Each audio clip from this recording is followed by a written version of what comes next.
Greetings, my friends. I want to thank you all for subscribing. I want to thank all of my channel members for supporting me in this endeavor to save pop culture. And if you are not subscribed, please consider supporting this channel. We need you. Thank you.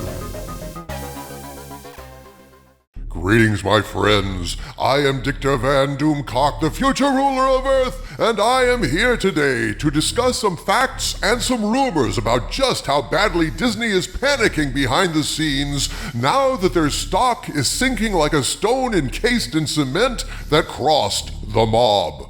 Disney's stock dropped to $81.40 this morning, and yea, verily, there was much rending of garments and gnashing of teeth in the Disney executive suites. Folks, there is a lot of Disney news today, all of it bad, stock price and lawsuits and cable, oh my! And today I'm going to connect some reports from my Hollywood spies to news that has recently dropped, connecting to dots to try and get to the bottom of Disney's recent death spiral.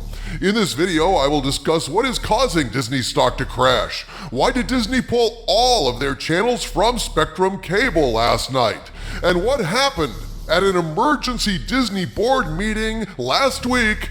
All of these events are linked in my opinion, and I'm going to share some of what my Hollywood spies have told me about disaster time at Disney. And also, folks, customers are seriously furious about Disney yanking ESPN from Spectrum Cable, and at the end of this video, I have a report from one of my viewers about how Spectrum is being flooded by complaints. Whoa, now hold your horses there, Kimosabi. Back up. I think you're stepping on the lead here. Disney stock hit $81.40 this morning?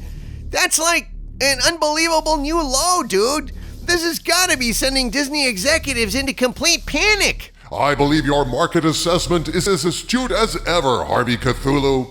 Yes, indeed. Look at this, folks. $81.40 looks a lot like what Jim Morrison was singing about in Apocalypse Now. This is the end. We are finally seeing the aggregate result of going woke, abusing your customers, and creating substandard propaganda instead of entertainment. We have a shitload of news and analysis today, folks, and I'm at a bit of a loss as to how to organize all of this information, so let's just start at the very beginning. I hear that's a very good place to start. At this point, I must state that what I'm about to share with you is information provided to me by sources claiming knowledge of the situation at Disney, but since I cannot personally confirm any of it, I'm presenting this as unverified rumor, and I ask you all to please take it with a grain of salt. So, a week ago, on August 25th, I received the following communique from my Hollywood spies. Please bear in mind, this alleged meeting happened shortly before the Disney stock dropped to $82.47 last week. My spies told me, quote, "An empire divided. A source that has provided us information a few times has reached out to tell us a little about what's happening behind the curtain. This person was very careful about what they said, and considering just how close they are to the situation, we are going to be careful about what we tell you. According to this source, the latest Disney board meeting was pure chaos, with everyone pointing the finger at each other, blaming any and everything except the real problem. This source was very clear. Everyone knows what the elephant in the room is, but is unwilling to admit it, address it, or even say the word woke out loud. Now here's the very interesting part. According to this source, due to the fact that Bob Iger has invited legal action against Disney, the board members that have been protecting Disney stock were going to pull back their efforts. We asked, what do they mean by this? According to this source, there are multiple people on the board that had instructed their stock managers to buy Disney shares before they went under $85 for months, and then stop buying these stocks as soon as there was an uptick in stock price, unquote. Well, that explains why the stock never seemed to dip very far below $85 a share. And you're saying that now the board members have stopped doing this, and that's why the stock is plummeting? I'm not saying anything, O Skull of Calderon. This is simply a rumor, and I'm simply sharing what a source told my Hollywood spies. At this point, it's a hypothesis that does seem to explain certain trends and events, which is one way that you evaluate hypotheses. That said, it's interesting that a few days after they sent me this report, Deadline reported a new lawsuit filed against Disney, Iger, and Chapek, alleging that Disney wasn't accurately disclosing the profit/loss ratio for Disney Plus, and if this is the lawsuit that got the board so upset, it makes sense because it's a very serious charge.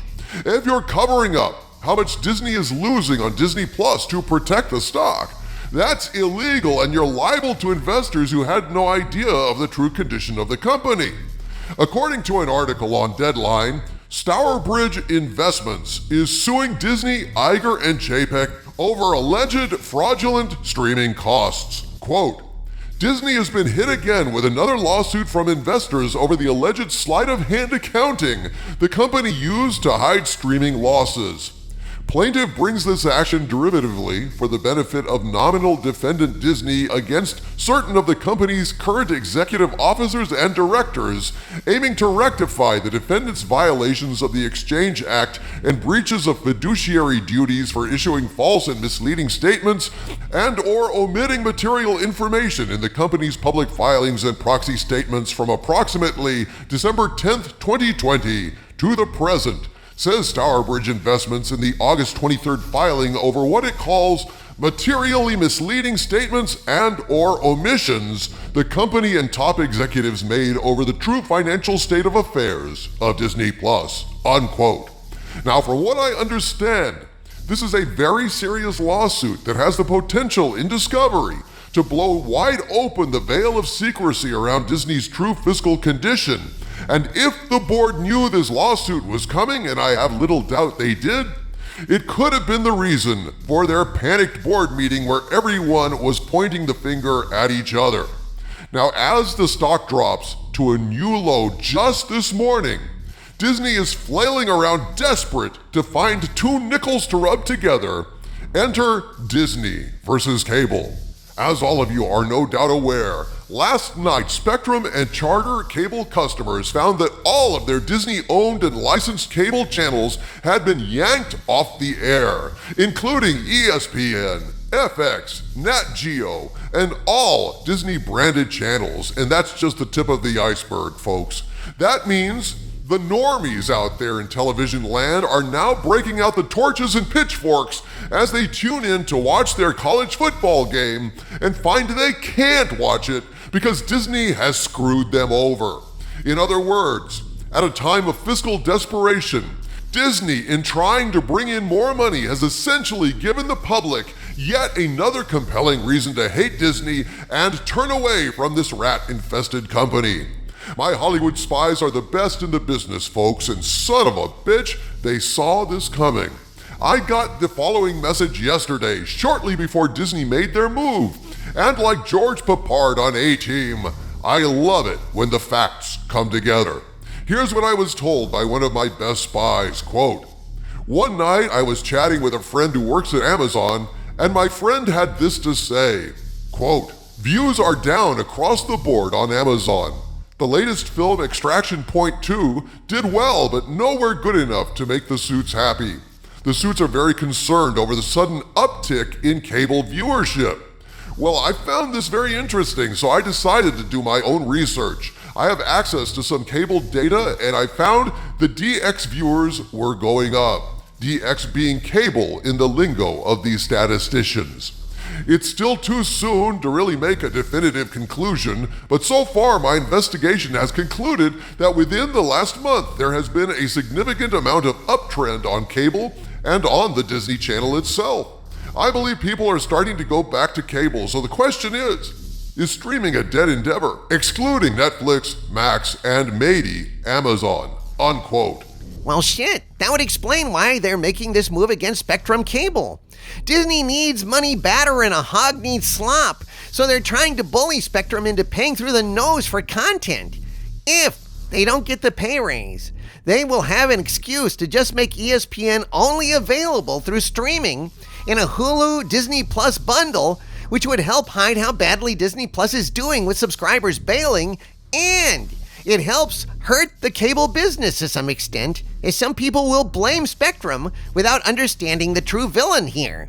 You are wise, Harvey Cthulhu. Indeed, one of my viewers, who goes by the name of YouDied1, sent me the following report about calling in to bitch about the loss of service on Spectrum. Quote, I'm not sure how big of a deal this is, but I just got off the phone with a Spectrum Cable customer service representative regarding an issue with my cable box.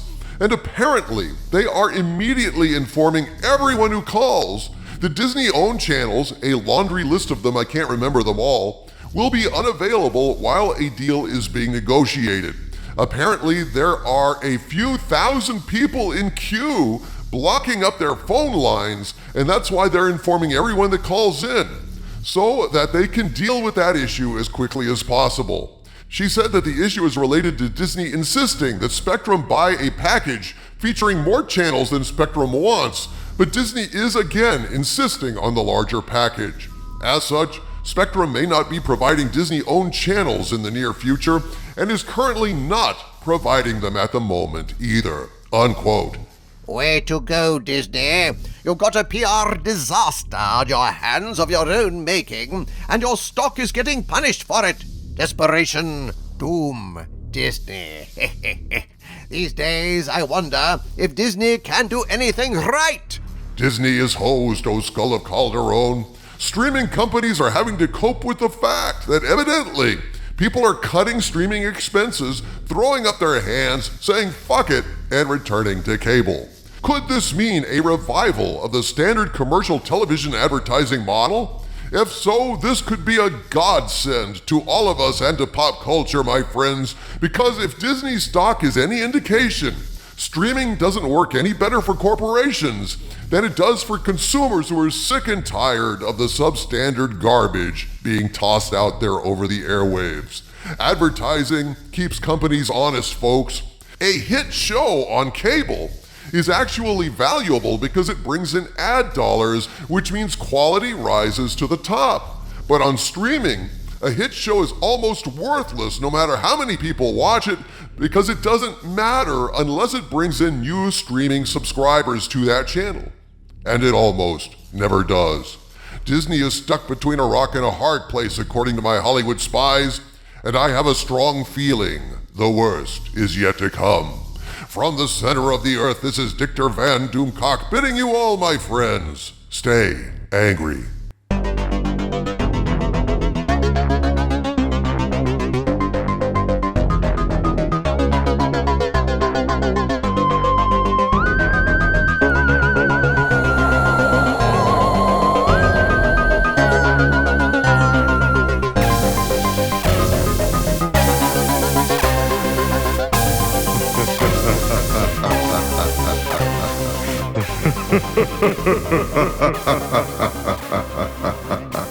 Ha ha ha ha ha ha.